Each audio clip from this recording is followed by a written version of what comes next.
la conversación que vamos a tener, que para solucionar el lío en que nos estamos metidos, tenemos que buscar otra vez ese espíritu, quizá no de una forma tan espontánea, sino que de una forma más organizada, que queremos llamar participación democrática, donde la única solución es a través del consenso, a través de la colaboración, a través de el impulso de ponernos de acuerdo y buscar aquellas soluciones que quizás son menos evidentes de las que se buscaron en su momento, que estaban, allá había un enemigo que se pintaba de negro, y hoy tenemos un enemigo a veces invisible, no tan evidente, para el cual existen solo soluciones que son más complejas y para las cuales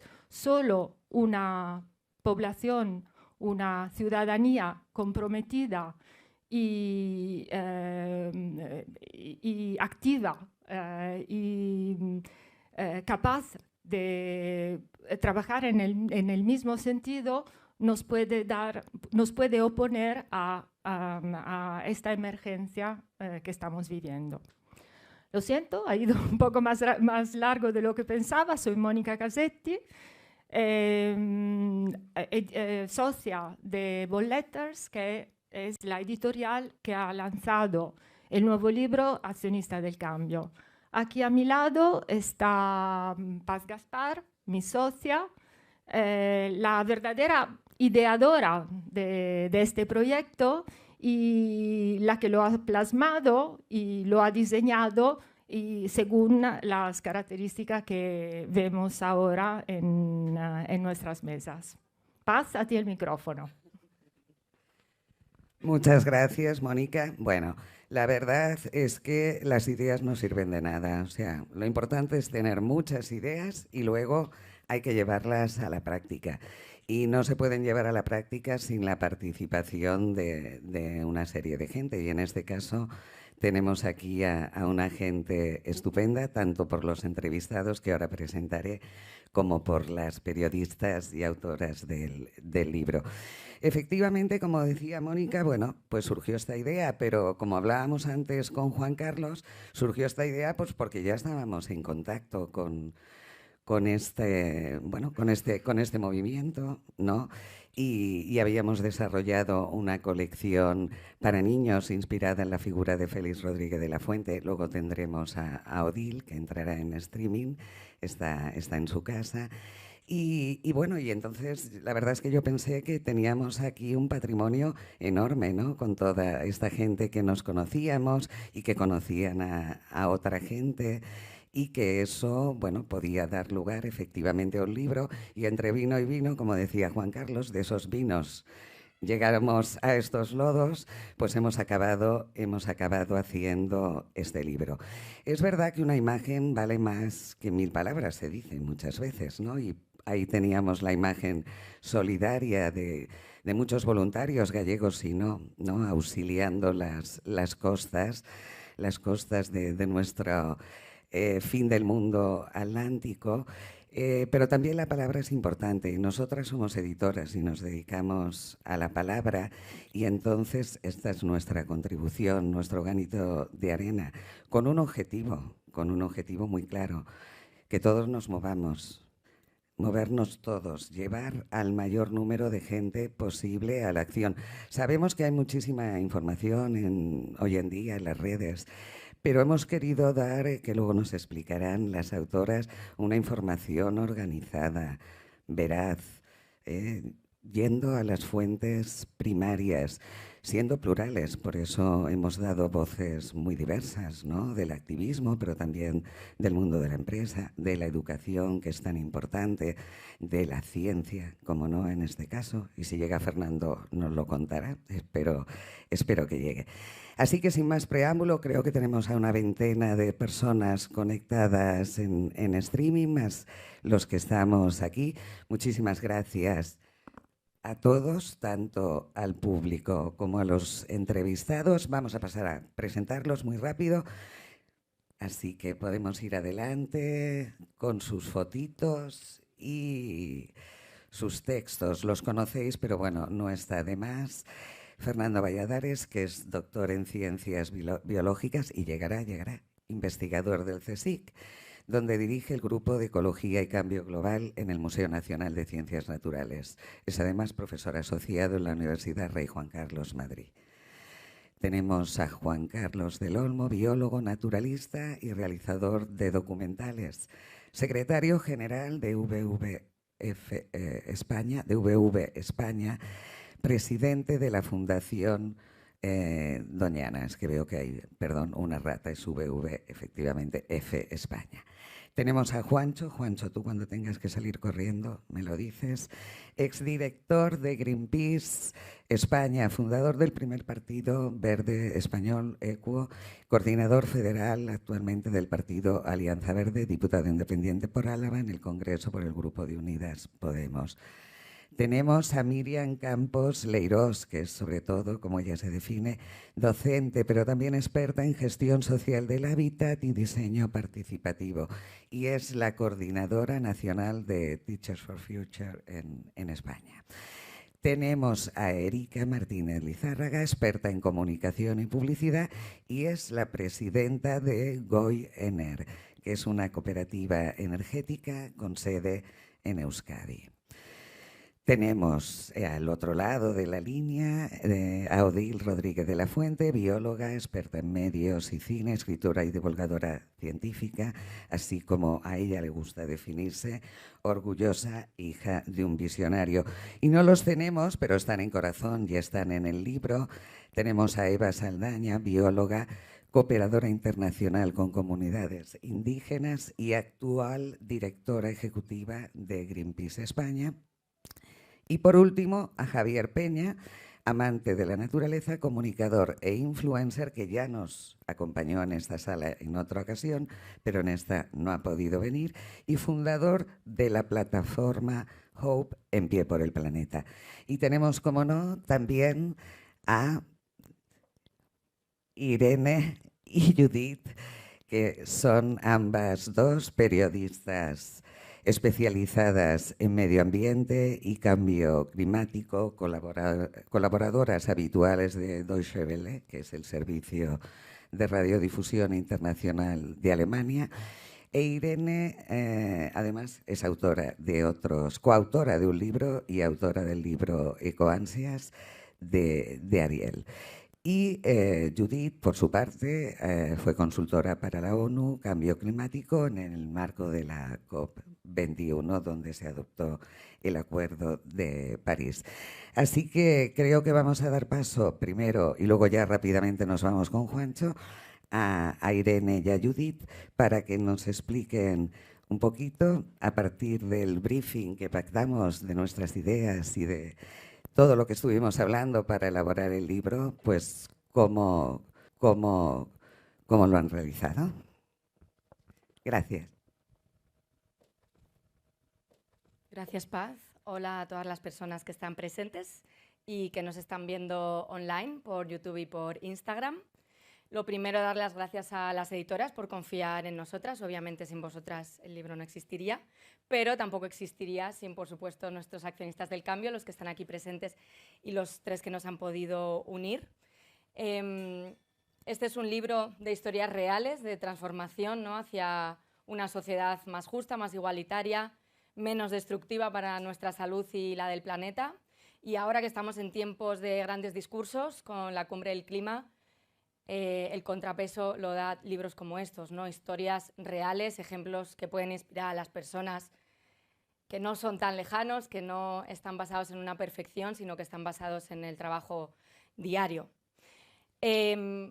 Partimos con las bases de la emergencia climática y ecológica o ambiental que estamos viviendo, porque no podemos huir tampoco de mostrar la gravedad de la situación actual. Eso es el primer paso, concienciar a las personas de la gravedad de esta situación, de la emergencia climática y ambiental en la que estamos inmersos, para después preguntarnos qué se puede hacer para ponerle remedio o por lo menos para aminorar sus impactos. Estos datos los sacamos de todos los artículos científicos, informes, bueno, todo lo que la ciencia nos está diciendo desde hace décadas y que está más que documentado, no solamente en este apartado, sino en cada una de las entrevistas, porque luego cada entrevistado da más detalles sobre su campo de acción. Pero además de estas claves de la emergencia, yo creo que lo que destaca o lo que diferencia este libro es la esperanza que aportan cada uno de los capítulos. Y no es una esperanza de me siento con los brazos cruzados en mi sofá a esperar a que Bill Gates o Elon Musk inventen una solución mágica a este problema, sino que es una esperanza fundamentada en la acción de los miles y millones de accionistas del cambio que están repartidos por el mundo. En muchas ocasiones silenciados o poco visibilizados, ¿no? Porque estos accionistas son desde el mecánico del taller de al lado de nuestra casa a los agricultores ecológicos que mantienen nuestro campo vivo y sano. Y precisamente también muchos de esos accionistas son personas que todavía no saben que tienen ese poder transformador en sus manos. Y yo creo que para eso sirve este libro, precisamente para inspirar y que el ejemplo de estas personas que tenemos aquí sentadas y las 3 que están ausentes, pero muy presentes en las páginas, inspiren a cada vez más personas desde un ejemplo real y que se puede realizar, ¿no? Es decir, son ejemplos de que el cambio es posible. Yo creo que con eso acabo y le paso la palabra a Judith. Muchas gracias de nuevo por vuestro tiempo y a todos los que están escuchando. Gracias, Irene. Gracias a todos por estar aquí, tanto eso presencialmente como virtualmente. Es un placer poder compartir, ¿no?, esta experiencia que para mí personalmente es mi primera inmersión en el mundo literario. Estoy más acostumbrada a escribir noticias, reportajes y tal. Entonces no podía ser mejor que de la mano de una compañera de aventuras y batallas como es Irene, que nos conocemos ya desde hace 6 años, porque colaboramos con el mismo medio, como bien ha dicho Paz. Pero bueno, y también eso, ¿no?, a la oportunidad que nos ha dado la editorial en confiar con nosotras en nuestro trabajo, y también eso, pues a los accionistas del cambio que tenemos aquí justamente en la mesa y virtualmente con Odil, y los ausentes que esperamos que puedan participar en una próxima ocasión. Solo comentar, antes de pasar ya a lo que son los protagonistas de este evento, el tema de accionista, ¿no? Esto es un trabajo colaborativo de principio a fin, en el que hemos tenido muchas discusiones, pero que han sido muy enriquecedoras. Y la primera de ellas, que no fue la primera, pero una de las que sí tuvimos como también, ¿no?, nuestros idas y venidas y tal, fue el título del libro, ¿no?, que a veces también es lo más difícil, ¿no? Y claro, accionistas, pues, o sea, pues todos sabemos que es un accionista, ¿no?, y el sentido que tiene esta palabra, ¿no? Pero quisimos eso, pues como darle una vuelta. Porque es verdad que aunque esta palabra está muy vinculada, ¿no?, al sector económico, al final pues, tiene esa connotación de acción, ¿no?, que es un poco pues, lo que estamos buscando con este libro. Y también fue un poco planteando eso, ¿no?, las diferentes opciones que teníamos para denominarlo, que en la palabra de acción, pues si acabamos en el ese on en inglés es el inicio, ¿no? Entonces, a partir de ahí arrancamos y, sin enrollarme más, pues ya dejo la palabra a los propios accionistas para que nos cuenten un poquito más. Gracias. Muchas gracias, Judith. Gracias, Judith e Irene. Pues ahora sí, damos la palabra ya a Juancho López de Uralde, que nos va a hablar de ecologismo como eje de la política y qué se puede aportar a la agenda medioambiental desde el hemiciclo. Tenemos además una pregunta recurrente para todos. ¿Qué puede aportar este libro a los lectores para después? Bueno, muchas gracias. Para mí, lo primero, decir que es un honor estar aquí acompañado de estas personas y como una de las personas que está en este libro. Decir que, bueno, en primer lugar, decir que cuando ha salido la imagen del Prestige como inicio, yo diría, bueno, el Prestige fue un mojón muy duro, por cierto, en mitad del camino, porque yo estaba acordándome con Juan Carlos como hace quizás 40 años, puede ser, ¿no? Hicimos nuestras primeras acciones en defensa del medio ambiente, las primeras acciones ecologistas. Yo quizás, si pudiera decir cuál fue el momento iniciático, bueno, viene Fernando, Vamos a darle la bienvenida. ¿Qué tal, Fernando? Bienvenido. El momento iniciático para mí, de manera más dura, fue la lucha contra el pantano de Riaño. Quizás los más jóvenes del lugar esto ni lo conocéis, pero fue una lucha muy dura en la cual pues alguna gente que todavía estamos activos, entre ellos Juan Carlos, pues intentamos hacer algunas cosas para frenarlo, y fue para nosotros pues un bofetón de realidad, ¿no? Un bofetón, siendo muy jóvenes, de cómo cuando el sistema capitalista se pone en marcha para llevarse por delante, cuando tiene un interés, se lleva por delante lo que sea, ¿no? Y allí estuvimos intentando resistir, subidos a las casas. Me acuerdo las acciones que hacíamos, que entonces no había móviles, y entonces una abogada, Cristina Álvarez, que muchos conocéis, tenía un despacho en la calle Conde de Siquena y nos dejaba de madrugada el despacho para que nos llamáramos, y entonces uno tenía que buscar una cabina de teléfono. En fin, las acciones prehistóricas. Pero conviene también a veces echar la vista atrás y recordar todo lo que llevamos recorrido y todo lo que llevamos trabajado, ¿no?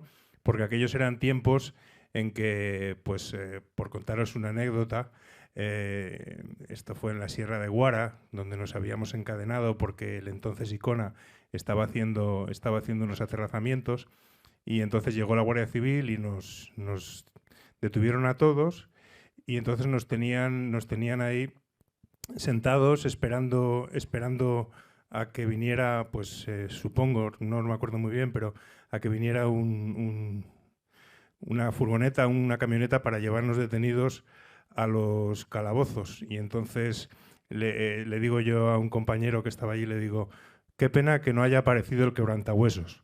Y entonces me mira el guardia civil que nos estaba vigilando y dice, ¿qué pasa? ¿Esperaban ustedes alguno más?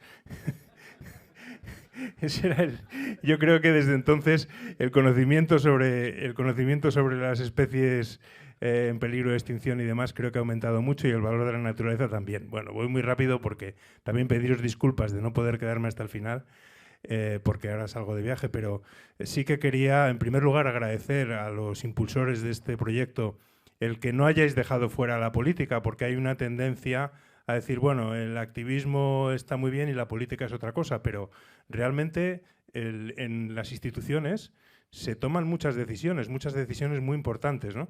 Y yo quiero hacer una reflexión, porque hay movimientos sociales, por ejemplo, el movimiento LGTB, es un movimiento que utiliza muy bien la política, la ha sabido utilizar muy bien siempre, de estar al mismo tiempo en la calle y en las instituciones, y yo siempre ponía el ejemplo de Cerolo como, digamos, un referente en el sentido de que, a pesar de estar en las instituciones y de estar en un partido, sin embargo, digamos que representaba ese movimiento, ¿no? Mientras que el movimiento ecologista siempre hemos vivido con cierto rechazo la política, ¿no? Y yo creo que eso es un error. Creo que es un error porque es imprescindible estar en las instituciones. Cada uno puede estar, desde luego son imprescindibles los movimientos sociales, es imprescindible desde luego la ciencia, es imprescindible la educación, el trabajo en las empresas, pero también estar, porque al final en el Parlamento es donde se hacen las leyes que nos afectan a todos y a todas, ¿no? Y cuando entra una ley, la ley de cambio climático, por ejemplo, que hubo mucho debate sobre ella, pues al final es una cuestión de mayorías y es una cuestión de personas, ¿no? Y yo creo que las personas marcan la diferencia, que no es lo mismo, no somos lo mismo todas las personas, porque hay personas que, digamos, que están más involucradas en determinadas ideas, en determinados objetivos, en determinadas luchas, y otras menos, ¿no? Y eso se nota a la hora de hacer una ley, ¿no? De hacer una ley, digo en el Congreso porque es mi experiencia, otros están en otras instituciones o han optado por intentar la vía municipal, la vía autonómica o internacional en el Parlamento Europeo. Yo creo que es muy importante que ese activismo llegue adentro de las instituciones, porque, como digo, ahí dentro están pasando muchas cosas cada día. Las leyes es lo que más se conoce, pero cada cierto tiempo el Poder Ejecutivo tiene que ir al Congreso, tiene que responder a nuestras preguntas, y no es lo mismo unas preguntas que otras, y mucho más en un momento, y con esto termino, en un momento en que el negacionismo, pues digamos que tiene una cierta una cierta presencia política y por lo tanto que es muy importante combatir ese negacionismo, ¿no? Entonces, bueno, yo creo que, insisto y termino ya, para mí es un honor estar aquí, formar parte, agradeceros que no nos hayáis dejado fuera aquellos que desde un activismo ecologista y desde un sentimiento ecologista, porque a mí cuando me preguntan ¿tú qué eres? ¿Tú eres activista? ¿Tú eres político? ¿Tú qué coño eres? Yo digo, bueno, yo soy ecologista. Eso es lo que en mi ADN, lo que yo de verdad siento es que hay que luchar por conseguir una relación de paz entre la naturaleza y el ser humano, ¿no? Es decir, que hagamos las paces con él, que hagamos las paces con el planeta. Eso es lo que a mí me mueve y lo que a mí me motiva. Yo estoy en este momento en una trinchera, que es la trinchera política, pero esa es mi lucha y, por lo tanto, muchas gracias por estar aquí. Es un honor compartir con vosotros y con vosotras y siento tener que dejaros. Me despido. Muchas gracias y un abrazo.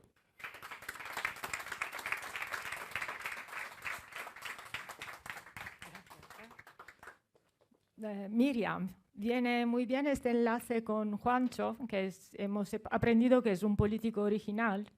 El capítulo de Juancho acabó diciendo que lo que necesitaba en la política era más formación, era gente más educada, por eso digo que es un político original.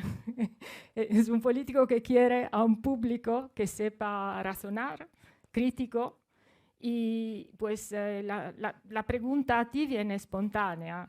El colegio, la escuela, es donde se empieza a aprender, es el cimiento de lo que puede ser el cambio, como decimos.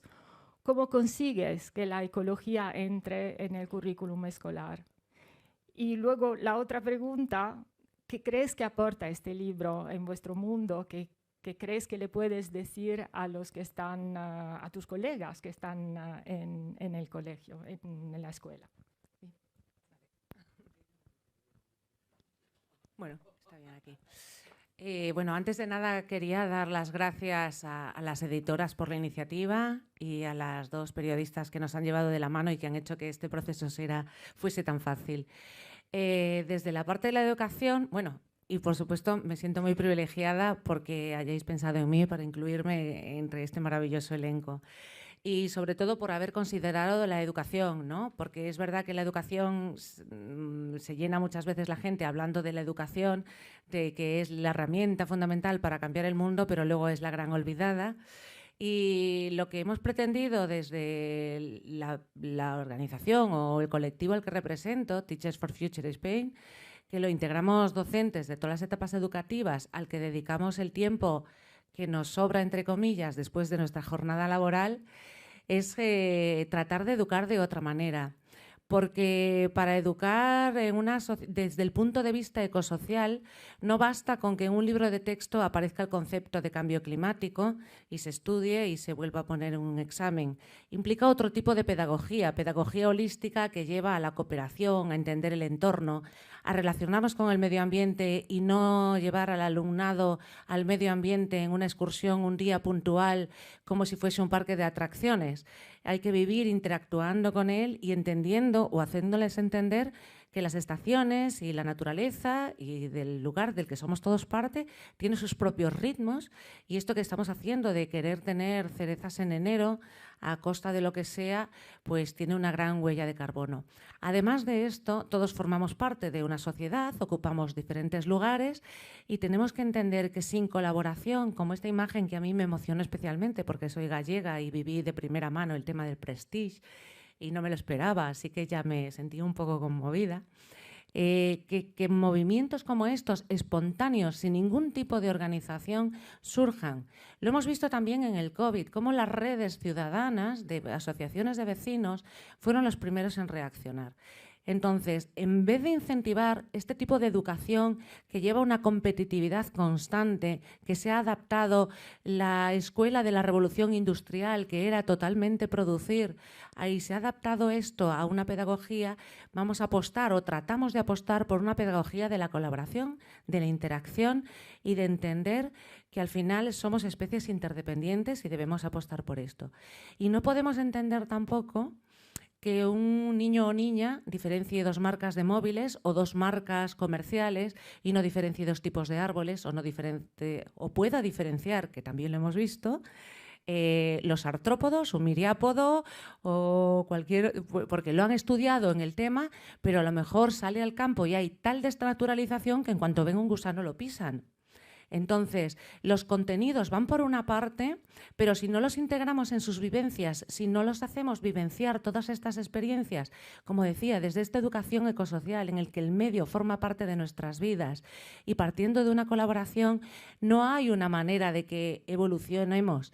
Y quisiera también hacer hincapié en que sí que se están abriendo puertas, no solo legislativas, ahora tenemos una ley, LOMLOE, recién estrenada, que recoge términos como ecosocial, no ha aparecido hasta ahora en la historia. Tenemos una ley de cambio climático que en su artículo 31 habla también de la responsabilidad de los centros educativos, pero también tenemos una OCDE que pasa unas pruebas PISA, que todos conocemos, especialmente cuando nos comparan con los países nórdicos, ¿no? Que habla de educación para la ciudadanía global.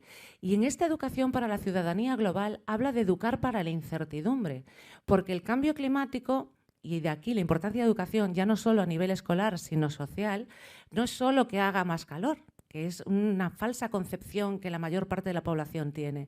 Es vivir a la incertidumbre de que puede haber un fenómeno meteorológico adverso en cualquier momento y nos tenemos que adaptar. Entonces, como digo, tenemos que cambiar un poco este chip, tratar de hacer en las aulas una pedagogía holística y que relacione todo para que nos demos cuenta de que no somos seres aislados y que simplemente va a aparecer el tema del cambio climático como está apareciendo lamentablemente en el punto de vista morboso cuando hay unas víctimas captando unas imágenes. Esto es algo que ocurre todos los días, de lo que todos formamos parte, en los que todos podemos dejar una huella positiva o negativa en mayor o menor medida. Y ya para terminar, decir que lo que tratamos de hacer desde Teachers for Future Spain no es decirle a los niños y niñas que ellos tienen las herramientas para salvar el mundo, porque ya bastante es que tengan este problema, que hereden este problema, como para encima cargarles con la responsabilidad de que tienen que resolver este problema. Lo que tratamos de hacer es educarlos de otra manera para cuando estos problemas estén, tengan las herramientas para salir adelante y subsistir o tener un mínimo de calidad de vida digno. Y en cuanto a qué puede aportar el libro, que era la segunda pregunta, pues me parece un libro que ha quedado redondo porque contempla la ciencia, que tiene que ser irrefutable, pero aquí no me voy a meter porque luego vamos a escuchar a Fernando Valladares, pero ha contemplado todas las perspectivas. Entonces, eso da una amplitud de miras, por una parte. Y luego está basado en experiencias reales, no solo una teorización. Esto es un cable a tierra de experiencias que se llevan a cabo y que, por lo tanto, también acercan a la población el ver que todos podemos ser accionistas del cambio. Nada más. Muchas gracias.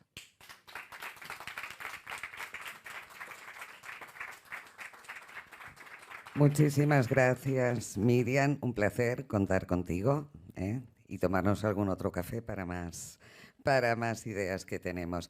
Bueno, has hablado de incertidumbre, que es algo, pues eso, muy tremendo, ¿no? Vivir en la incertidumbre. Y por eso es tan importante tener también la voz de la ciencia y su participación en este libro. Y ahora nos va a explicar, viene por aquí, viene para que nos explique como investigador del CSIC, que se dice pronto, o sea, él está ahí investigando al pie del cañón. ¿Cuáles son los escenarios que contempla la ciencia? Y la pregunta que nos hacemos todos. ¿Estamos a tiempo, Fernando? Para los tímidos os podéis quedar sentados también, pero... Yo no soy tímido. Bueno, pues muchas gracias por organizar esto y por haber empujado un libro tan bonito, tan cooperativo, tan coral, tan diverso y yo creo que tan necesario. Hacen falta unir miradas, ya se han hablado las distintas miradas de los más pequeñitos a los más grandes, de los de izquierdas y los de derechas. No sé si hay muchos de derechas, pero al menos no se les hace una parte. Hay muchas miradas que hacen mucha falta para precisamente abordar un tema tan transversal. Después de muchos años, llevo como 30 años, la primera diapositiva que mostré en una conferencia sobre cambio climático, que vino mi madre a escuchar a su hijo diciendo, pero hijo, ¿de verdad esto el cambio climático? Tiene 25 años. Y la suelo poner por razones casi sentimentales y también porque no ha caducado. O sea, lo que dice en esa diapositiva es un modelo del clima, ya que preguntabas qué dicen los científicos. Bueno, pues hablaba de cómo sabemos, esto estaría muy bien para los negacionistas, cómo sabemos que el ser humano tiene que ver en esto del clima. Y son 4 gráficas en las cuales uno es lo que ha pasado en el último siglo, otro es lo que ha pasado simulado por un modelo que solo tenga en cuenta la variabilidad natural, otro lo que tiene en cuenta solamente el forzamiento radiativo por las emisiones de gases de efecto invernadero, y otro, que es el bueno, es el que combina las dos cosas. Y no se puede explicar lo que ha pasado si no tienes en cuenta tanto la variabilidad natural, ciclos en la actividad solar o variabilidad de muchas fuentes, volcanes, y el forzamiento debido a los gases de efecto invernadero. Y para mí eso es una forma muy elegante, muy científica, de decir, si no podemos explicar lo que ya ha ocurrido, negar la presencia del ser humano es hacer un modelo erróneo. Y esto me lleva a algo que me hierve la sangre y que no tengo una respuesta, que es cómo gestionar la mentira.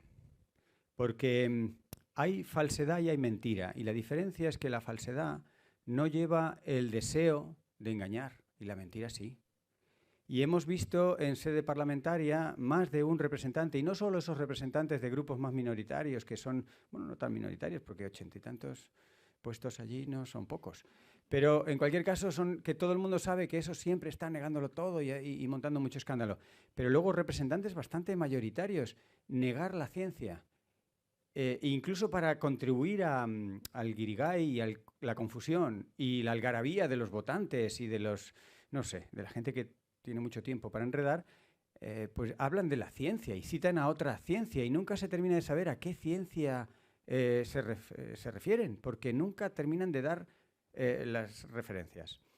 Y esto yo realmente no tengo muy claro cómo hacer. Yo sigo hormiguita a hormiguita todos los días publicando una infografía, sacando un resumen de un artículo científico, de un informe, todo lo que digo y todo lo que escribo y en fin, lo intento sustanciar y que cualquiera pueda comprobar de dónde viene, cómo se alcanzó esa conclusión y se puede pues, hacer una idea de la seguridad o no seguridad.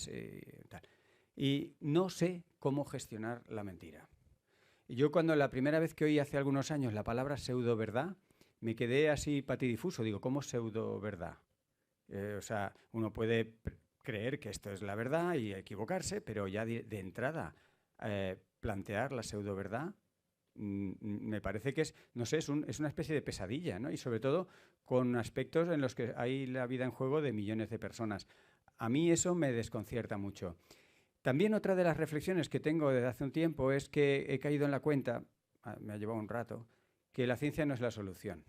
Yo soy científico y no tengo la solución. La solución a todos estos líos ambientales y climáticos no es científica, es social y política. Lo que pasa es que creo que la ciencia puede dar ingredientes, es la muleta en la que se pueden apoyar muchas de las decisiones, pero desde luego, si vale todo, en sede parlamentaria tú puedes decir lo que te dé la gana y no pasa nada. He estado hablando con algunos abogados para ver si realmente se puede tipificar el delito de mentir en sede parlamentaria. Y entra en conflicto con la libertad de expresión y también con la inmunidad parlamentaria. Pero, y aquí es el punto de esperanza, de hoy martes por la mañana, se hacen excepciones. Creo que todo el mundo entenderá la pederastia, el nazismo, el terrorismo. También está la monarquía y algunas cosas de otra época. Pero esas excepciones nos abren la puerta a que hagamos más. Y el cambio climático en el siglo XXI creo que es una más que merecida excepción. Y no se puede hacer bromas con una cosa en la que hay tanto en juego. Eso desde el punto de vista científico. Me preguntabas por escenarios. Bueno, pues los escenarios a veces creo que es casi contraproducente. Hemos puesto tanto énfasis hablando de escenarios. Los escenarios parece que es el futuro y el cambio climático es presente. Y a mí cada vez más me gusta hablar del presente, porque ni el futuro ni el pasado existen. Y en el presente muere mucha gente. Y a mí me interesa ver por qué hoy se infringen todos los derechos humanos o por qué hoy no se cumple ninguno de los 17 Objetivos de Desarrollo Sostenible. Eso me interesa hoy. Porque que me digan que el 29 de diciembre del año 2029, justo la noche de antes de que termine la Agenda 2030, cumplamos todos los objetivos es un escenario. Y yo quiero que hoy, cada día que pasa, tengamos una certeza de que hemos avanzado en alguno de los objetivos. Y si no hemos avanzado, entender por qué. Y quién ha puesto la zancadilla o el palo en la rueda para que no se avance. Normalmente el palo en la rueda lo tenemos muy claro y tampoco me gusta que no se hable claro. Yo como científico voy muchas veces de Pepito Grillo diciendo las cosas y digo, pero yo no sé por qué me invitan los banqueros si me meto con los bancos. Yo no sé, el otro día me invitaron veterinarios y me metí con las macrogranjas. O sea, yo no sé por qué la gente me invita, pero debe ser que necesitan un poco de caña. Yo no me callo. Yo mi sueldo lo tengo y yo digo, las macrogranjas, por 8 razones científicas, no se pueden permitir. Cuando se le dice eso a la vicepresidenta segunda y al Ministerio de Transición Ecológica, dicen, no, pero como es una parte importante del Producto Interior Bruto, pues no lo vamos a suspender. Y tú dices, me he equivocado de ministerio. Pero yo se lo iré diciendo, y si hay que decírselo a otro ministerio, o cuando hablas con el ministro de Consumo y que tiene una guerra con las etiquetas, y digo, pero vamos a ver, como consumidor tendré que saber lo que consumo. No, pues es que no me dejan poner en la etiqueta que este fuet viene de macrogranja. Ni se puede decir que los productos de Danone, más allá del primero, que sí que es ecológico, todos los demás de la misma gama que no lo son, no se puede decir. Y como no se va a poder decir, esas cosas me desconciertan mucho y me hago un poco el cínico, claro, porque de fondo sí que sé qué es lo que hay, ¿no? y dónde están esos intereses. A mí esas cosas me inquietan y esas cosas no tienen que ver con la ciencia, porque la ciencia te dice, en la etiqueta se pone fuet de macrogranja y ya está, ¿no? Entonces, si no se pone, ya no es científico, es otra cosa. ¿Y para qué sirve este libro? Bueno, pues yo creo que este libro precisamente abre la puerta a la diversidad en la acción climática, en general en el activismo, porque creo que hay un activismo humano que va más allá del clima y muchas de las cuestiones del activismo humano, yo a los estudiantes en la universidad muchas veces les hago al principio, sobre todo, que se evalúen a sí mismos entre 0 y 10 cómo de activistas se consideran, y al acabar la asignatura conmigo lo vuelvo a repetir, ¿no? Y el activismo creo que es una actitud. Y a veces nuestra abuela era una tremenda activista sin salir del salón de casa. El activismo tiene muchas diversidades y muchas formas de serlo, pero sobre todo es no contentarte con cosas que no te cuadran. Y si no te cuadra que unos digan una cosa y acto seguido esos mismos digan otra, pues pregúntate por qué han cambiado de opinión. O sea, esa actitud es el principio, creo yo, de la acción climática y de cualquier, digamos, rebeldía. Y el libro recoge precisamente un abanico de formas de rebelarse ante cosas que no cuadran. Rebelarse ante 50 años de inactividad climática. Porque llevamos 50. Muchas veces yo solía hablar de 30 años. No, pues son 50. En realidad hace 50 años, con el primer Día Internacional de Medio Ambiente, en el año 72, ya se hablaba de cambio climático. Incluso a principios del siglo XX ya habían cuentas hechas con un lápiz y un bolígrafo del calentamiento que se haría solo por quemar carbón. En aquel entonces el petróleo era muy minoritario. O sea que con todo esto lo que quiero decir es que el libro creo que da pinceladas desde muy distintas miradas de cómo se puede rebelarse ante algo que no está bien. No está bien que sigamos diciendo, por un lado, el Acuerdo de París y por otro lado no paremos de aumentar emisiones. Eso no está bien. Eso es una gran mentira, es una gran hipocresía generalizada y no hace falta mucha ciencia para tampoco demostrarlo. Y en realidad puede ser uno más activista y desobediente y molestar pegándote a un cuadro y ganarte pues algunos comentarios más o menos afortunados, pero en cualquier caso un riesgo de cárcel y de multas, o bien simplemente puedes escribir una columna o puedes enseñar a tus alumnos o puedes participar en el grupo de, yo qué sé, de la comunidad de vecinos para poner placas solares. Pero con un punto creo que es muy necesario y además rejuvenece de rebeldía. Y eso está en el libro. Muchas gracias.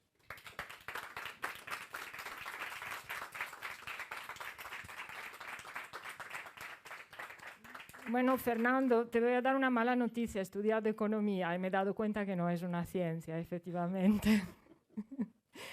La economía nos ha hecho hacer muchas tonterías en estos últimos años y Erika, te toca hablar de economía, pero con una voz diferente. Y te agradecemos mucho que hayas aceptado entrar a colaborar con este libro porque necesitamos tu experiencia y tu frescura para entender mejor que una economía diferente es posible.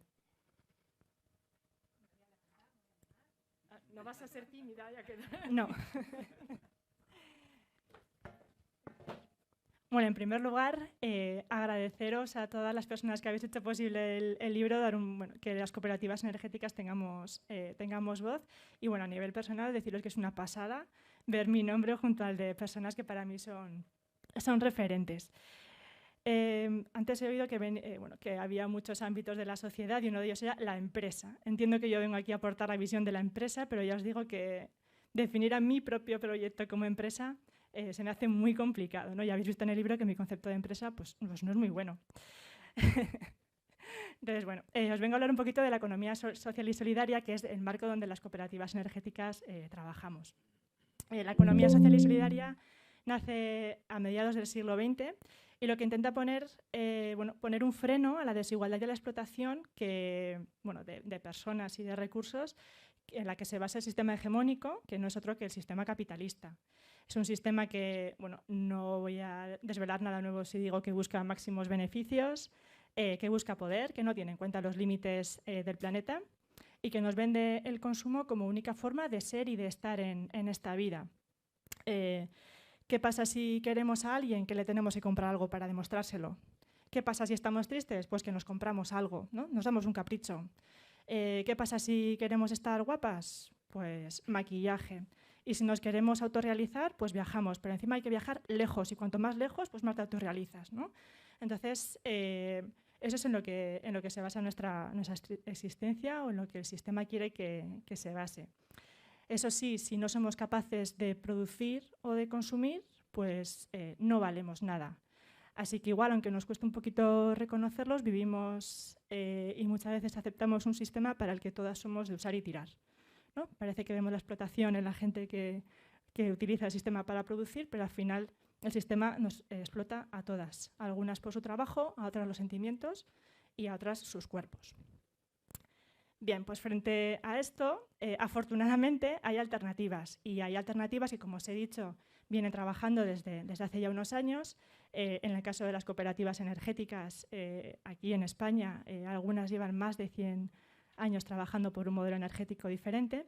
¿Y en qué se basa este modelo? Bien, pues este modelo pone a las personas, al entorno y a los bienes comunes en el centro y lo que hace, a mi parecer es aplicar un poco la lógica y es aplicar criterios éticos, aplicar criterios de apoyo a la economía local, de equidad, de transparencia, de participación, de cuidados a toda la cadena productiva, desde la producción, la distribución, la comercialización, pero es que también los aplica a la forma en la que crea empleo, ¿sí? Y por supuesto, pues lo que hace es apostar por un consumo responsable en el que, por así voy a dar un pequeño titular, en el que consumir menos es vivir mejor.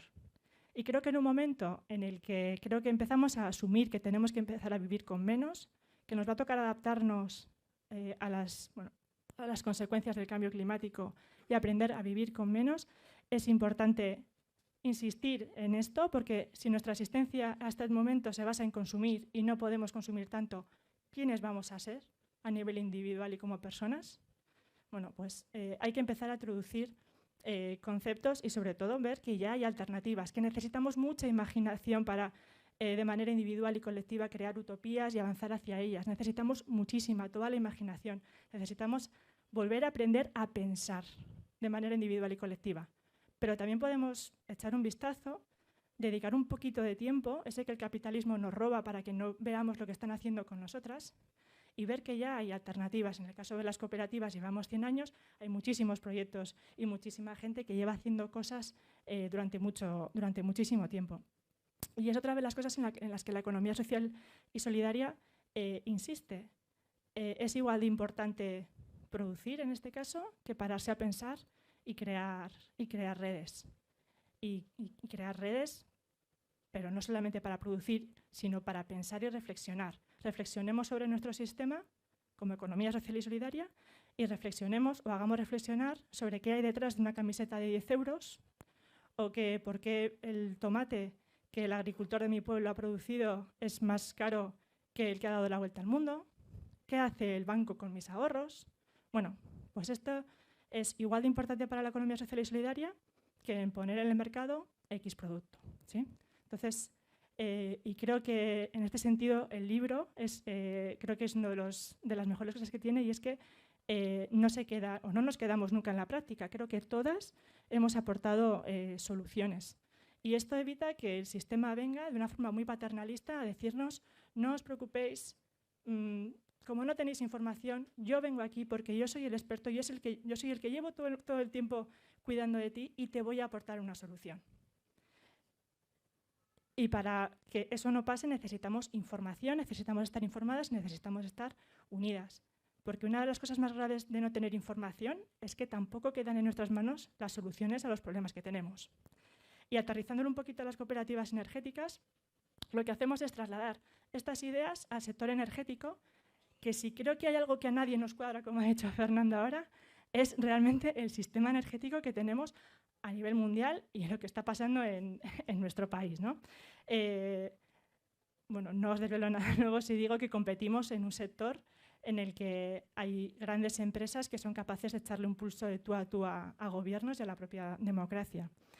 Nosotras llevamos años creando proyectos sin ánimo de lucro que lo que buscan es impulsar las energías renovables, la generación distribuida, pero sobre todo lo más importante es que entendemos la energía como un bien básico, el cual debería estar fuera de todas las reglas de mercado, y trabajamos por formar e informar a las personas, porque si estamos diciendo que lo importante es que la gente participe, el primer paso para una participación real y para que la gente tome decisiones conscientes es la información.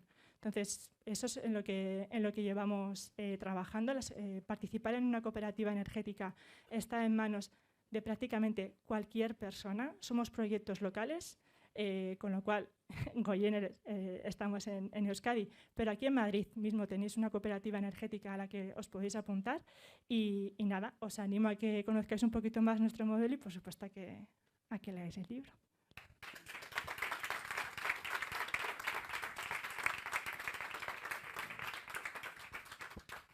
Muchísimas gracias, Erika. Bueno, pues ahora le llega el turno a Juan Carlos, que si todos ellos son muy generosos, porque lo son, con Juan Carlos las veces que he hablado he visto una amplitud de miras enorme. Y él, que es de los viejos, como Juancho y como Jesús, que está ahí en el público y que se encadenaban y hacían estas cosas, este activismo así de inicio tan visceral, él está convencido de que el activismo se puede hacer desde muchos lugares, ¿no? Y de eso es un poquito de lo que nos va a hablar ahora, y en el libro habla de muchas cosas más. Así que, Juan Carlos, cuando quieras, muchas gracias. Bueno, pues... Bueno, no tan viejo, no tan viejo. Tan viejo que todavía mayor. Veterano, vamos a decir veterano. Bueno, en primer lugar, aunque ya se ha dicho, me quiero unir a las felicitaciones por el libro, a Bold Letter, pero muy especialmente a vosotras, a Mónica y a Paz, porque soy muy consciente de dónde viene este libro y de cómo sois vosotras y de que habéis querido contribuir desde vuestra empresa precisamente a ese cambio necesario, ¿no? Por eso yo creo que, como vamos a hablar ahora, vosotras sois también accionistas del cambio.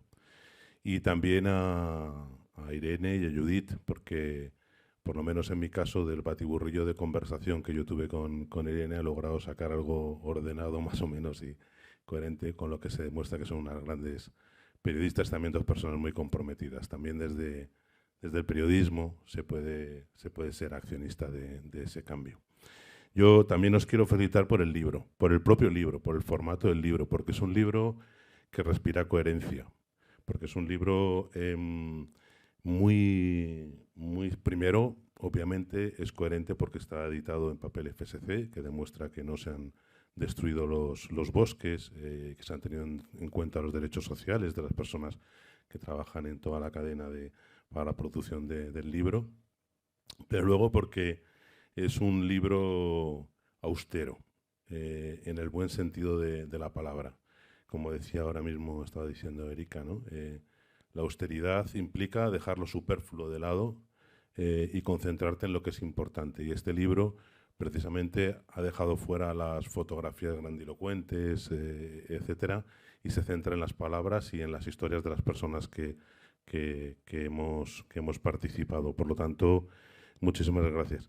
Y luego me ha encantado la maqueta. Me encanta que los colores sean el negro y sea el verde. El negro, porque como muy bien reflejan las primeras páginas del libro en la recopilación de datos estupenda que se hace, porque llega prácticamente al mes de septiembre, ¿no? A la situación de los pantanos en el mes de septiembre. El negro porque habla de la situación tan difícil en la que nos encontramos, el reto en el que nos encontramos toda la humanidad, pero el verde porque habla de la esperanza, ¿no? De la esperanza que representa el ecologismo, el pensamiento ecologista, y que yo creo que es uno de los movimientos más, en realidad, positivos y disruptivos que han existido.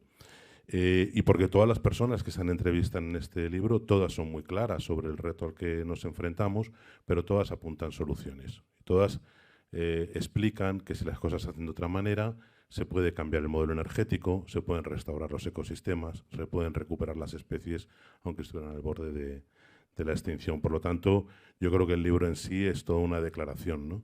Y es un libro que llega en un momento muy oportuno, porque justamente Juancho acaba de irse a la COP27 a Egipto, un momento decisivo, y a muy poquitos días también de que empiece en Canadá otra cumbre muy importante, que es la COP15 de biodiversidad, una COP en la que nos jugamos tanto o más como en la COP27, ¿no? Porque tenemos que revertir la pérdida de naturaleza, de la que tampoco se habla, ¿no? Siempre se habla del cambio climático y se habla muy poco de la pérdida de naturaleza, de la destrucción de los ecosistemas. Esa COP es fundamental, es un momento clave porque vamos a tener muy pocas más oportunidades para tomar acciones en la buena dirección. Por lo tanto, es un libro muy coherente, muy oportuno y como digo, que llega en un momento muy importante.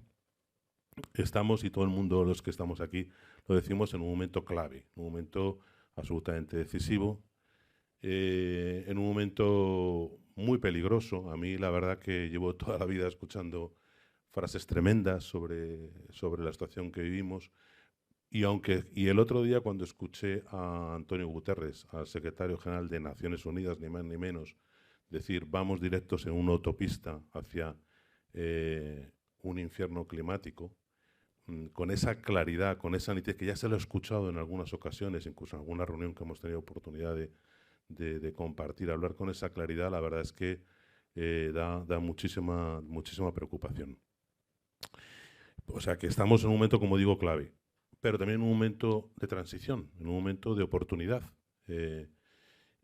Para nosotros, para nuestra organización ProWF, tenemos al menos muy claros dos objetivos a corto plazo. En primer lugar, tenemos realmente que lograr la descarbonización absoluta de la economía mundial para el año 2050, cambiando el modelo energético de muchas maneras. Uno, como el que ha contado muy bien Erika, una de las vías. Y dos, tenemos que revertir para dentro de muy poco, para el 2030, la pérdida de naturaleza. Lo que llamamos naturaleza en positivo para el 2030. Hacer que en el 2030 haya más peces, más bosques, más agua, más ecosistemas sanos de los que había hasta ahora. Y eso va a implicar cambios muy profundos, cambios a un nivel sistémico y también a un nivel cultural. Y para conseguir esos cambios hace falta una masa crítica impresionante a nivel de toda la sociedad. Y ahí es justamente donde toda la sociedad tiene un papel y donde los accionistas del cambio tienen un papel que aquí contamos absolutamente fundamental. Yo no me quiero extender mucho, creo que he vivido muchas facetas del ecologismo, del activismo, y creo que estamos en un momento donde tenemos que denunciar, es vital seguir denunciando, pero como decía también Antonio Guterres ahora en la COP, me pareció muy oportuno, decía, la disyuntiva es entre perecer o cooperar en este momento. La disyuntiva es entre perecer o cooperar. Por lo tanto, yo creo que estamos en un momento no solamente de protestar, de denunciar, que es absolutamente fundamental, sino que estamos en un momento de sumar, de cooperar. Y para eso es absolutamente necesario, y ese es el espíritu con el que trabaja WWF siempre, para eso es absolutamente necesario reconocer el activismo en el otro. El activismo no es solamente el que se encadena una máquina o el que hace una acción muy vistosa, que es muy importante, como digo. Activistas son también las personas que están dentro de las empresas tratando de cambiar el modelo de la empresa, peleándose con el responsable de compras, peleándose con su CEO para que su política avance. Activista es el político como Juancho, que está en el Parlamento, peleando contra toda una maquinaria para que una pequeña párrafo, una pequeña línea en una ley se cambie. Activista es el periodista que está dentro de un gran medio intentando que una historia se cuente. Activistas hay ahora mismo en el mundo rural, en la pesca, en muchos lugares. Yo creo que si en este libro se han elegido ocho historias, ¿no? Pero yo creo que si tuviéramos tiempo podríamos llenar las 6 plantas del FNAC de historias en este momento en el mundo, de gente fantástica haciendo cosas increíbles, cada uno a su nivel, luchando a su nivel. Y yo creo que eso de verdad es la gran esperanza, la única esperanza que tiene en este momento nuestro planeta. Esa auténtica constelación de personas, de entidades que están trabajando de forma muy activa para conseguir ese cambio. Yo creo que el libro, en ese sentido, pues como se decía antes, como decía Miriam y creo que lo ha dicho también Fernando, es un libro que es muy coral, que demuestra muchas formas de aproximarse al activismo y creo que, espero, como te decía Paz antes, que sea el superventas de estas Navidades, porque será una muy buena señal para todos y sobre todo para el planeta. Así es que, bueno, nada más que felicitaros de verdad por lanzaros a esta aventura y esperemos que dentro de poco el libro ya no sea de 8, sino que sea de muchísimas personas más. Muchas gracias.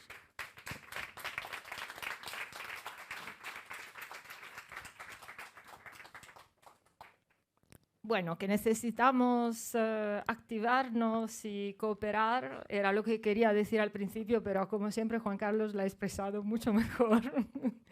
La otra cosa que quería decir es que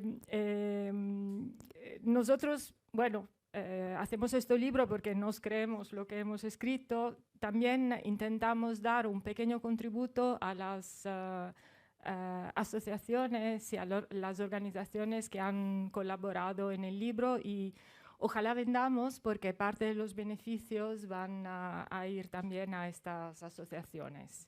Y aquí está Odile, espero que nos escuche. ¿Sí? ¿Odile? ¿Sí? ¿Odile? ¿Nos escuchas? ¿Nos escuchas? Bien, ¿no? A ver, hay un poco de ruido. Te voy a hacer una pregunta, te la voy a formular de una forma un poco original. Creo que ayer por la noche hubo un concierto en Madrid de unos cantautores catalanes que me gustan mucho, que se llaman Arnau y Griso. Y ellos tienen unas canciones muy divertidas que dicen que tenemos que aprender a vivir lento. A vivir lento. Y que tenemos... Espera, puoi chiedere se ci stava ascoltando o no? ¿Estabas escuchando? ¿Sí? ¿Sí?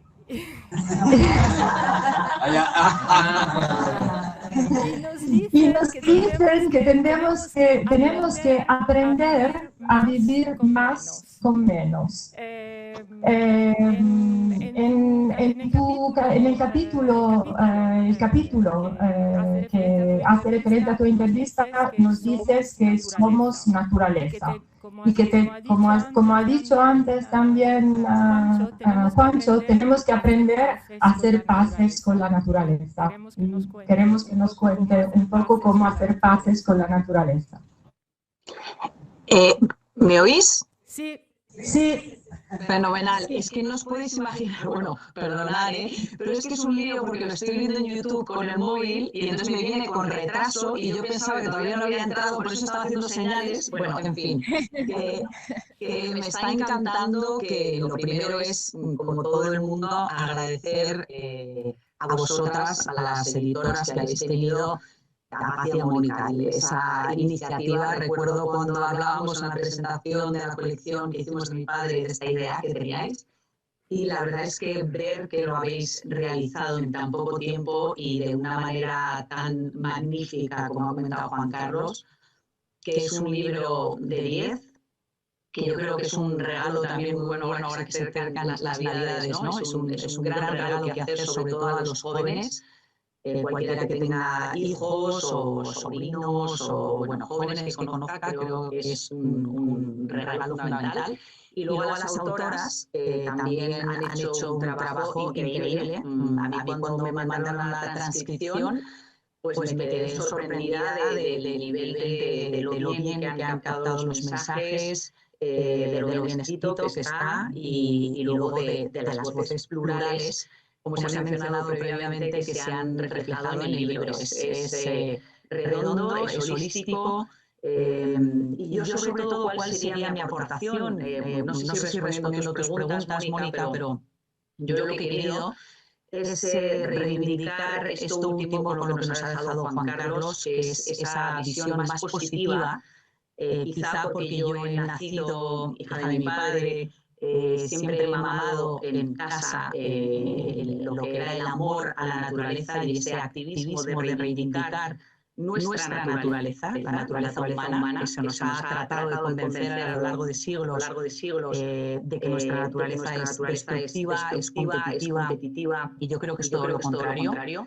Yo creo que nosotros somos, nuestra especie, un reflejo de la naturaleza, que en definitiva es reciprocidad y es cooperación, aunque también, por supuesto, que competitividad, pero no funcionaría el sistema vivo planetario si no fuera por esa urdimbre maravillosa del fenómeno vital en toda su diversidad y cómo establece un baile con lo inerte, ¿no? con lo no vivo, en el que es capaz de generar las condiciones idóneas para la vida, que es lo que ha permitido que surja nuestra especie después de cerca de 4.000 millones de años de evolución de la vida sobre la Tierra, que se dice pronto, y que nosotros somos, como decía mi padre, una extensión de la naturaleza, pero una extensión absolutamente asombrosa y maravillosa, porque tenemos el don de la conciencia. Lo que no tiene sentido es que esta herramienta tan asombrosa, que haya sido la vida capaz de producir la capacidad para verse a sí misma y para reflexionar, que esta sea puesta al servicio de aniquilarse a sí misma. No tiene absolutamente ningún sentido. Entonces yo, como os digo, por defecto de forma, por educación en mi casa, siempre he creído profundamente en nuestra especie. Creo que nuestra naturaleza es mucho más innovadora, cooperativa y recíproca de lo que se nos ha hecho creer, y creo que parte de los problemas que estamos viendo en la actualidad son los lodos del polvo de generaciones que hemos ido heredando una cultura en la que se nos ha hecho creer que somos una especie diferente del resto de especies y que la naturaleza ha sido puesta ahí para que nosotros la explotemos y la manipulemos. Con lo cual, la visión que yo tengo de la crisis vital, porque va mucho más allá de una crisis climática, también se ha mencionado que estamos en una sexta gran extinción masiva, la pérdida de biodiversidad, de ecosistemas. En realidad es nuestra mejor oportunidad como especie para recuperarnos a nosotros mismos. Yo creo que efectivamente hemos ido destruyendo diferentes formas de vida, estamos contaminando en muchísimos niveles al planeta, pero también a nosotros mismos. Yo creo que el ser humano se encuentra en uno de sus peores momentos existenciales y humanistas a lo largo de su historia. No en vano las enfermedades, sobre todo las que afectan a la psicología y a las emociones, van en alza. Y eso está estrechamente relacionado con cómo nos relacionamos también con otras personas en el planeta, con las desigualdades y con la naturaleza. Con lo cual ha llegado el momento, es el punto de inflexión en el que podemos recuperarnos a nosotros mismos, ¿no? Podemos reivindicar nuestra naturaleza, que es maravillosa como la propia naturaleza, Y como se ha mencionado, todas las personas que han hablado me ha encantado lo que han dicho Irene y Judith, también con una visión muy femenina, muy necesaria, sobre pedagogía, sobre cómo la economía se puede poner al servicio de la naturaleza y del verdadero y profundo bienestar humano.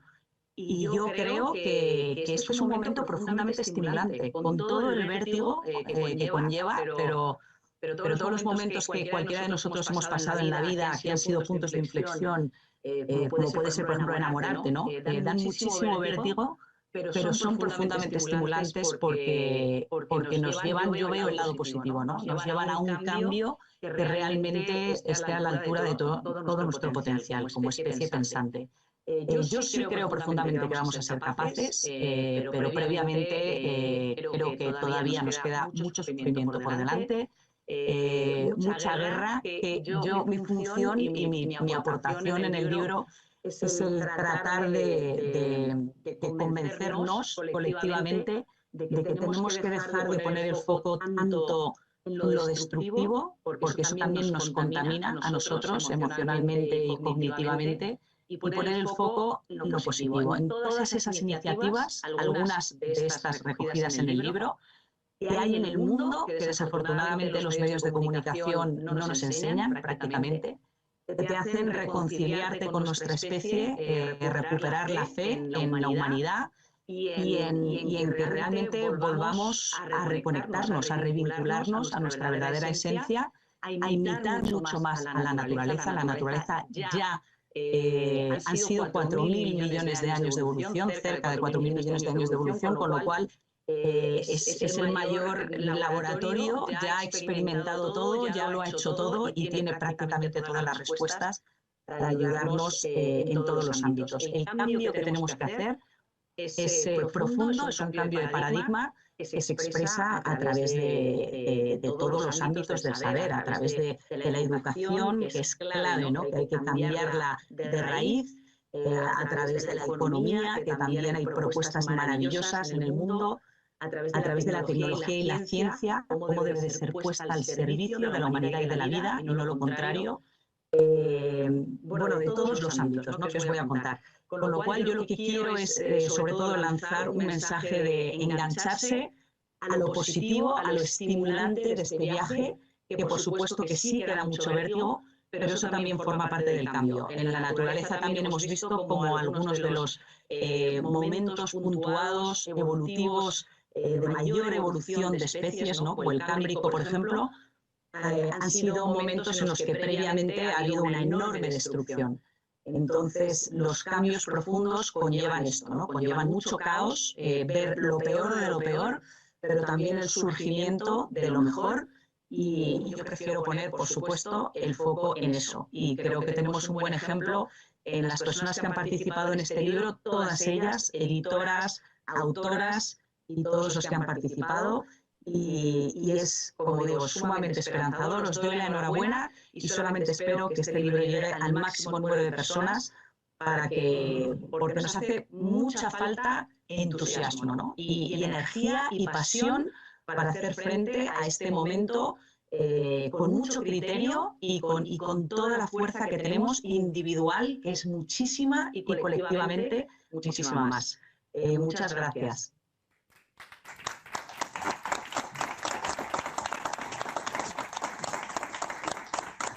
Muchas gracias a ti, Odil. Bueno, teníamos previsto que las autoras hablaran de los capítulos de Greenpeace y de Hope, pero no lo vamos a hacer, así nos desvelamos todo y os compráis el libro, porque vale, que de eso también se trata.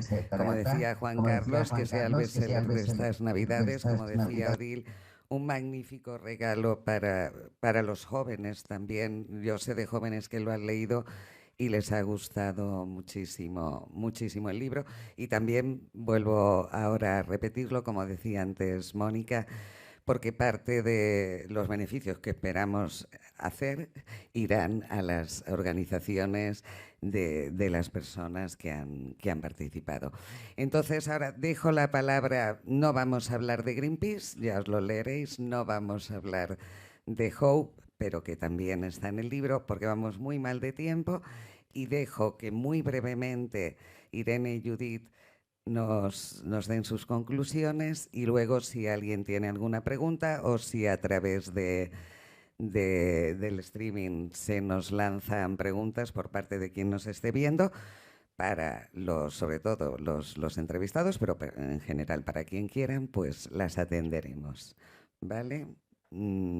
Pues nada, Irene y Judith, cuando queráis. Muchas gracias a todos por vuestras intervenciones, han sido muy enriquecedoras. Empezando un poco con el tema que estaba comentando Odile, ¿no? Y también sobre lo que estaba comentando Juan Carlos, ¿no? Sobre esa desconexión, ¿no? que tenemos con la naturaleza. Y es eso, ¿no? También un poco haciendo autocrítica, ¿no? como medios de comunicación, como periodistas, ¿no? Estas 2 semanas estamos inmersos, ¿no? en esta vorágine, ¿no? de informaciones de la cumbre, ¿no? del cambio climático que está sucediendo en Egipto.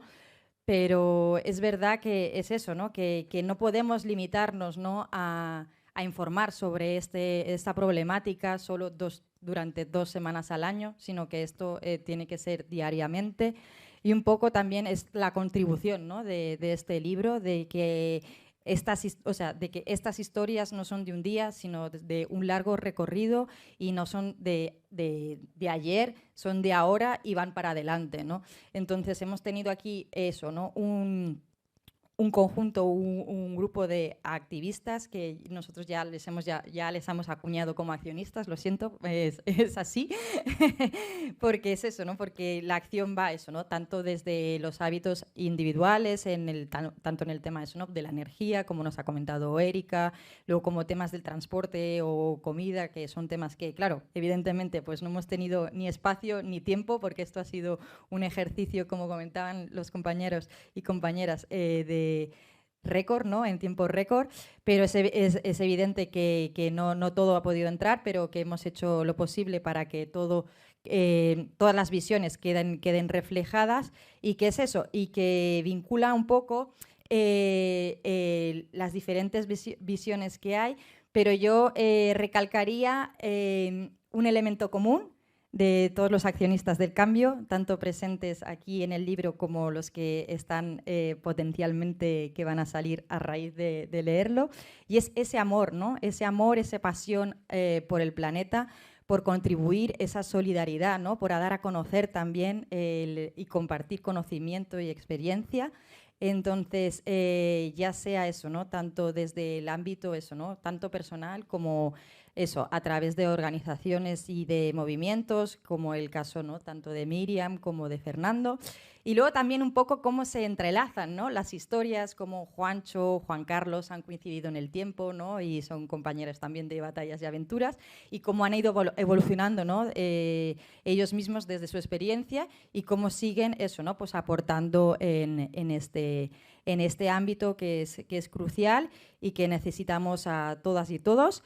Y particularmente yo, pues para mí eso, pues lo que decía antes, un placer, ¿no? haber podido participar en esta experiencia, y también pues desde el periodismo, pues eso, ¿no? pues enfocarnos también, hacer un llamamiento a enfocarnos también al periodismo de soluciones, ¿no? O sea, que la preocupación está ahí, que los datos están ahí, pero las soluciones las tenemos, y darle más visibilidad, ¿no? que es lo que estamos comentando. Y Irene, si quieres complementar un poco lo que estaba comentando, pues te paso el micrófono. Gracias. Gracias, Judith. Bueno, aunque no tengamos el tiempo para hablar de Hope, que era el capítulo de comunicación, sí que creo que es importante hacer incidencia en esa pieza que falta, que somos Judith y yo, y que somos tantas personas en esta sala. Clara, que te veo ahí al fondo, la comunicación. Por muchas latas de botes de tomate que se tiran a los cuadros, sin comunicación ni siquiera seríamos conscientes de ese revuelo que se genera. Por supuesto, de la mano de su hermana de la educación ambiental, que es tan clave para sentar las bases de la sociedad, pero el trabajo de Juan Carlos, de Erika, de Fernando, por supuesto, al fin del día requiere el trabajo de la comunicación ambiental, ¿no? Una pieza fundamental, y que por eso también teníamos el capítulo de Hope, una persona que ha marcado un hito en la comunicación ambiental. Yo destaco 3 puntos de este libro, como decía Judith, los puntos en común. Para mí los aprendizajes son que vamos tarde, vamos muy, muy tarde, pero que nunca será demasiado tarde y que es ahora el momento de actuar, ¿no? Esto es lo que no lo digo yo como periodista, lo dicen los científicos y lo dicen todas las personas aquí sentadas, que nunca será demasiado tarde, entonces todavía estamos a tiempo. Que cualquiera, desde cualquier campo de acción, desde cualquier situación vital, puede convertirse en accionista del cambio. Como decía antes, a mí me gusta el ejemplo del mecánico del taller de bicis de al lado de casa, ¿no? O de la persona que te vende las verduras en el mercado del barrio, porque muchas veces nos quedamos con la cara visible, con esta punta del iceberg, pero se nos olvidan los accionistas que nos acompañan en el día a día. Y por último, se me ha olvidado. No se me ha olvidado. Y por último, que lo colectivo es fundamental, pero lo individual es lo fundamental, pero lo colectivo es lo transformador, ¿verdad? Y de ahí la necesidad de un libro como este, de Accionistas del Cambio, donde partimos de iniciativas individuales, donde partimos de casos individuales, pero al final a lo que apelamos es a la acción colectiva. Me gustaría despedirme con una frase de Juan Carlos, perdón por ser un poco subjetiva, pero creo que resume muy bien lo que queríamos plasmar en este libro, y ahora damos paso a la ronda de preguntas. Y dice: hay que gritar, pero también hay que susurrar. Hay que confrontar, pero también pactar. Hay que denunciar, pero también saber felicitar y reconocer los logros para que las cosas avancen. Nos jugamos nada más y nada menos que la calidad de vida, la de la nuestra y la de los que vienen detrás. Muchísimas gracias a todos por venir.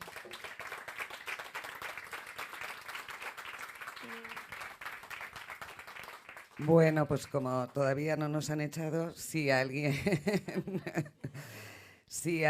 quiere hacer alguna pregunta rápida o si tenemos preguntas, no hay preguntas en la red, ¿alguien presente le gustaría hacer alguna pregunta? Vale, allí tenemos una. Muchas gracias. Muchas gracias a todos. La pregunta es dirigida a Miriam de cara al tema de la ecoansiedad en jóvenes, si lo estáis tratando, así como también el construir comunidades entre ellos. Sí, bueno, sí estamos tratando el tema de la ecoansiedad, tanto en cuanto al explicar el tema del cambio climático y sobre todo las cifras que hay, es imposible no asociarlos con unas sensaciones como la ansiedad, ¿no?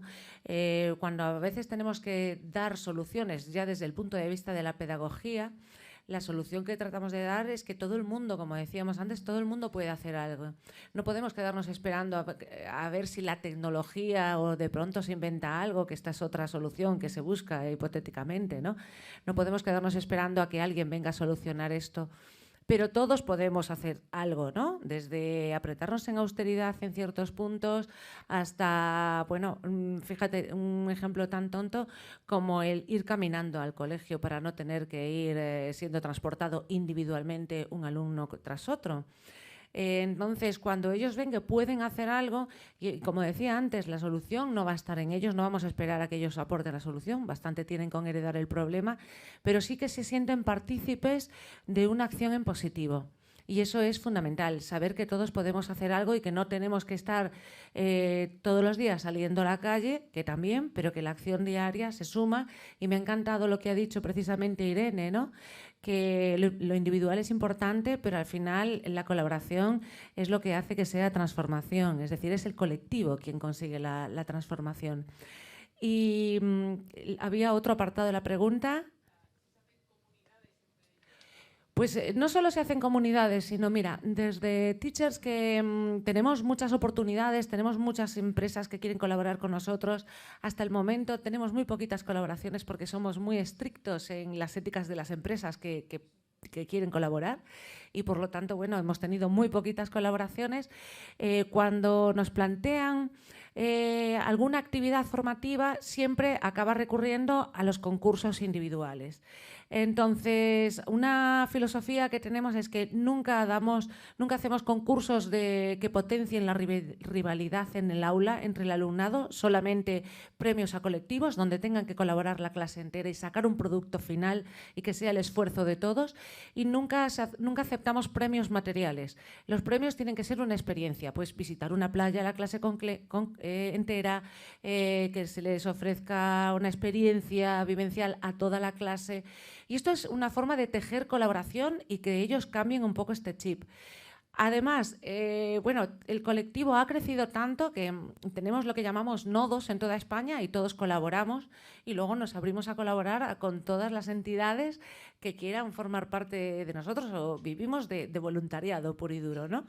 Entonces, claro, si no nos basamos nosotros en colaboración no podríamos existir. Yo estoy aquí, pero como decía también Irene, como punta de iceberg, o sea, detrás de mí hay 7.000 docentes en toda España que están sacando tiempo, no de su tiempo libre, sino muchas veces del tiempo que dedicamos a nuestras familias para elaborar materiales, para pensar en cómo podemos llevar temas al aula, porque aunque muchas veces vemos la educación, especialmente en infantil y en primaria, desde el lado tierno, lo que tenemos que pensar es que es la ciudadanía del futuro y que tenemos alumnado con 17 años que dentro de nada, que en un año vota.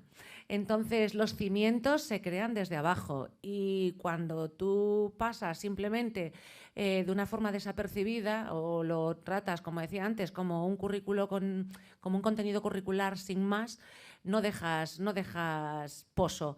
Es importante dejar pozo, ya no solo en el tema de la ecología, sino de otras formas de pensar basándonos en la colaboración. Así que hacemos todo lo que podemos en ese aspecto. Bueno, ¿alguna otra pregunta?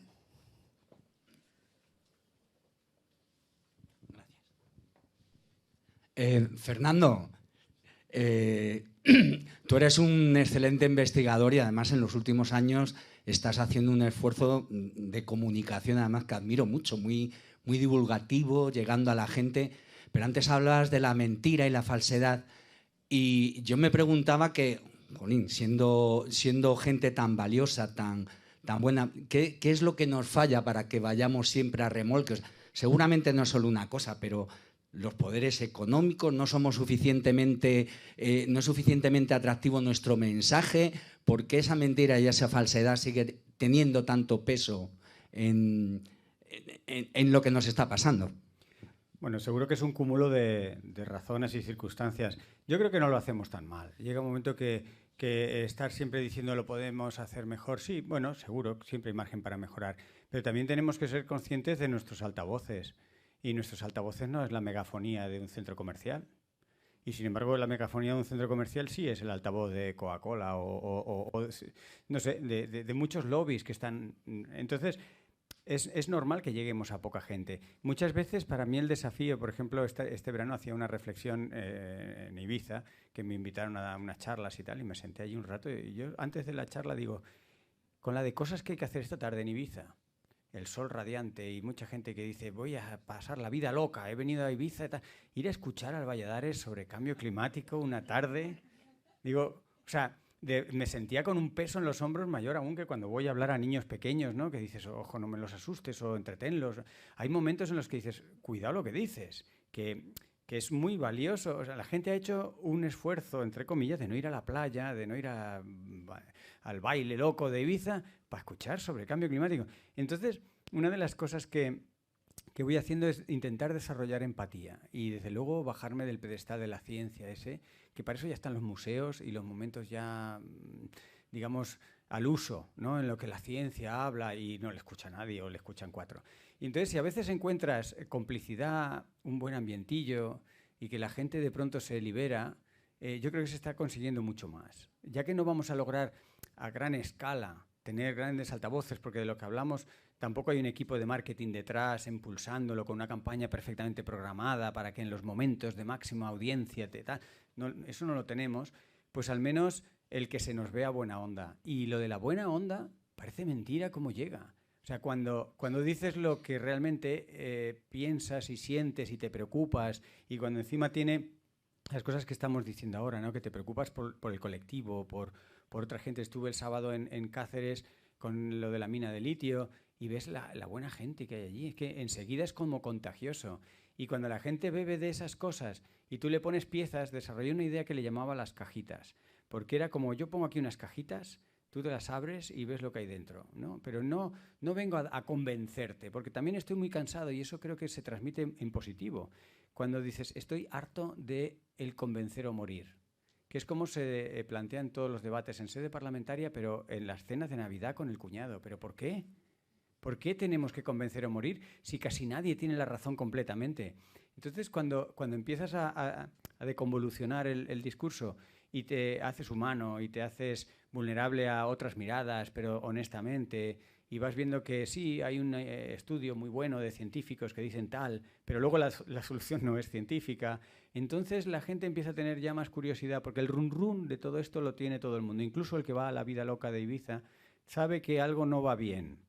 Aunque no lo quieras reconocer, ese jet o ese avión que te ha llevado, eso tiene una carga de profundidad y la gente lo nota. Y creo que a veces desnudarse un poco y quitarse de ese pretendido todo va bien, todo es estupendo, oye, qué fenomenal, qué iluminada tenemos la Gran Vía, vienen las Navidades, vamos a hacer la orgía del consumo.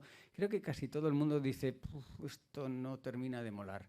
Y cuando encuentras el momento y la forma y lo apuntalas con un dato y lo apuntalas con una evidencia y lo humanizas, a la gente le empieza a llegar el mensaje. Y no lo hacemos tan mal.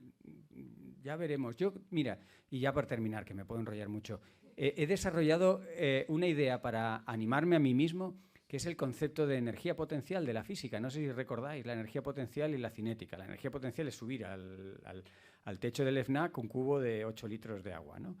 Y dices, y allí el cubo no hace nada. Pero por estar allá arriba, tiene la capacidad de hacer un trabajo. Eso es la energía potencial. Y yo creo que la energía potencial que estamos consiguiendo con libros, con reuniones, con ratos perdidos, pero llenos de honestidad, algún que otro dato, pues están haciendo energía potencial, que muchas veces no se ve, porque, claro, el cubo está ahí quieto y lleva quieto un montón de tiempo, pero un día, a lo mejor, ese cubo hace un trabajo y la sociedad va acumulando eso. Y a mí es de las cosas que me inspiran. Me inspiran para que, aunque no veas que la sociedad está cambiando, la gente está con lo que le puedes llamar el run o la energía potencial.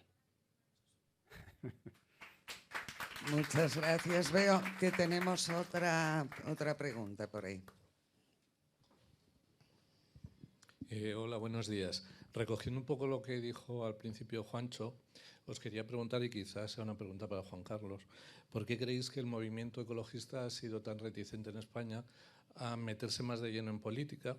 ¿Por qué no se ha creado aquí un movimiento político verde tan fuerte como en otros países europeos?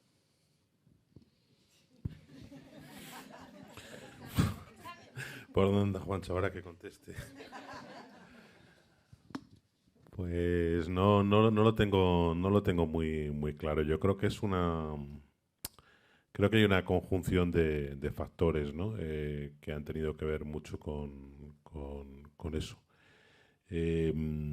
Principalmente, desde mi punto de vista, ha tenido que ver siempre, o no en el nacimiento de los proyectos, pero sí en la bueno, primero te diría que el propio movimiento ecologista es un movimiento ecologista que no es uniforme. O sea, que hay muchas visiones en contraposición en las propias organizaciones ecologistas. Es decir, aunque al final tenemos puntos en común que compartimos y visiones en común, las visiones de cómo llegar a las cosas son diferentes en las propias organizaciones ecologistas. O sea, que ya partimos de un movimiento que es muy diverso. Y luego yo creo que siempre, como ha pasado en otro tipo de movimientos, pues por lo menos no en el nacimiento, pero sí en el desarrollo, quizás se ha hecho más caso del culto a la persona que el culto al proyecto, y eso ha podido hacer que muchas personas no se hayan identificado con un proyecto en concreto. Para mí es desde luego una pena también ver en este momento como, por ejemplo, digamos, la bandera ecologista en política está totalmente dividida, ¿no? Seguramente el objetivo común es el mismo, pero hay una división muy importante y es muy difícil para los votantes en este momento elegir una opción concreta que agrupará esas posiciones. Porque absolutamente de acuerdo con Juancho en que si no tenemos la correa de transmisión dentro del Parlamento, dentro de las instituciones, de los parlamentos autonómicos, del Parlamento, es dificilísimo avanzar. Es que no tengo la respuesta, creo que sobre esto se han hecho reflexiones durante mucho tiempo, pero yo creo que es una combinación entre diferencias de visiones y que quizá no se ha sabido dejar el personalismo o los proyectos más individuales a un lado por un bien o por un interés común. Dos apuntes muy concretos a esa pregunta que realmente es clave. Tampoco idealicemos o pensemos que el único modelo es que el ecologismo tenga representación política. Es una opción. También vemos las limitaciones de hacer eso. Y vemos el caso de Alemania, que no es perfecto, ni mucho menos. Quizás la alternativa o una variante puede ser la politización de todo el mundo con una mirada ambientalista independientemente de tu identidad política, ¿no? Esto es una de las cosas, por ejemplo, que se está a veces analizando, aunque no se esté avanzando. Pero, por ejemplo, hay alguna tesis en curso sobre la mirada desde las izquierdas y la mirada desde las derechas de los problemas ambientales, cambio climático y demás, ¿no? Ver en la búsqueda de aspectos comunes, de preocupaciones comunes en una, digamos, en una audiencia más de izquierdas o más de derechas. Partiendo de la base histórica en España, pero en realidad en casi todos los países de nuestro entorno, de que la mochila ecológica es una mochila fundamentalmente ligada a la izquierda, cosa que tendríamos que ser capaces de neutralizar y equilibrar, ¿no? Y no necesariamente con un partido, sino a lo mejor encontrando esas transversalidades que sean exigidas por todos los votantes que estén en los programas electorales de todos los partidos. De acuerdo, gracias. No sé si hay más preguntas. Concluimos ya que estamos aquí, estamos fuera de plazo, se podrán hacer también preguntas en el chat. Pues nada, muchísimas gracias a todos y a todas. Han sido unas intervenciones, bueno, pensamos que muy buenas, muy necesarias, muy sinceras, como son ellos. Y a los que queráis comprar el libro ahora, aquí no os lo podemos vender. Tenéis que subir arriba a la librería de la FNAC, pero me han asegurado que están ahí en la línea de cajas, o sea que no los tenéis que buscar mucho, si es que tenéis interés.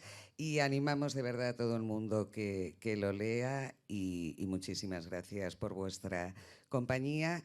Y ojalá que podamos, y entre todos, difundir estas buenas reflexiones que hemos vivido hoy aquí. Mónica, no sé si quieres añadir algo, ¿no? Pues... En el Mediterráneo tenemos el problema que a veces pensamos que las soluciones nos tienen que venir de fuera. Y hoy aquí hemos demostrado que hay puntas de iceberg o peleones, como decía Juan Carlos, que son de una gran calidad y que nos pueden dirigir hasta estas soluciones que buscamos, porque como nos explica Fernando en su capítulo, en el Mediterráneo estamos un poco como en una olla muy caliente donde alguna solución tendremos que aportar con nuestras capacidades, sin esperar que nos vengan a salvar. Muchas gracias. Simplemente deciros que ahora me lo apuntaban, se me había olvidado, que si alguien se lo compra por casualidad, pues estaremos unos 10 minutitos por aquí por si alguien quiere un autógrafo aquí de los señores y señoras que nos quedan. Muchas gracias, de verdad, y hasta la próxima.